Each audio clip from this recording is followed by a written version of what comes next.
Buongiorno e ben ritrovati con l'informazione flash di New Sicilia. Vediamo insieme i titoli più rilevanti della mattina. In apertura la Sicilia che si piazza al secondo posto per violenza sessuale in carcere. Non sempre sono rapporti consensuali, ha detto Aldo Di Giacomo, segretario del sindacato di polizia penitenziaria.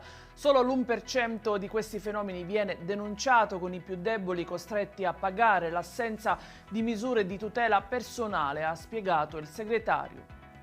Esplosi diversi colpi d'arma da fuoco ieri sera nel quartiere Librino di Catania. I fatti sono avvenuti nei pressi di un edificio popolare di Viale Moncada. Sul posto sono intervenute le pattuglie della Polizia di Stato dopo la segnalazione di alcuni residenti che avevano udito gli spari. Gli agenti avrebbero rinvenuto diversi bossoli sull'asfalto.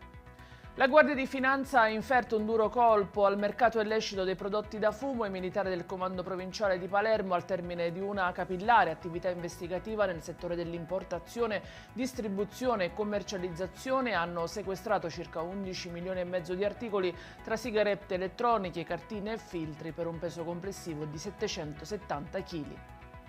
Soltanto dai tatuaggi indelebili sulla pelle è stato possibile riconoscere il corpo senza vita di Marianna Bello, la madre 38enne di 3 figli, inghiottita dalla terribile alluvione di Favara avvenuta lo scorso 1 ottobre e rinvenuta ieri cadavere vicino al fiume Naro.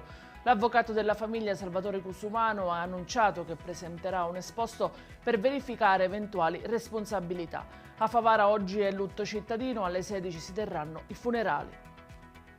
In chiusura l'arresto di 5 giovani beccati dalla Polizia di Stato di Palermo nel tentativo di furto di ben 300 pannelli fotovoltaici dal valore di circa 30.000 euro in una ditta di Ficarazzi. L'operazione è scattata grazie alla segnalazione di un carabiniere libero dal servizio, il quale, insospettito dai movimenti all'interno di un deposito di materiale di una ditta locale, ha allertato i colleghi. Ed è tutto per queste edizioni. Vi ricordo come sempre che i dettagli su queste notizie e molte altre li trovate sul nostro sito e sui nostri canali social. Grazie per averci seguito e a stasera.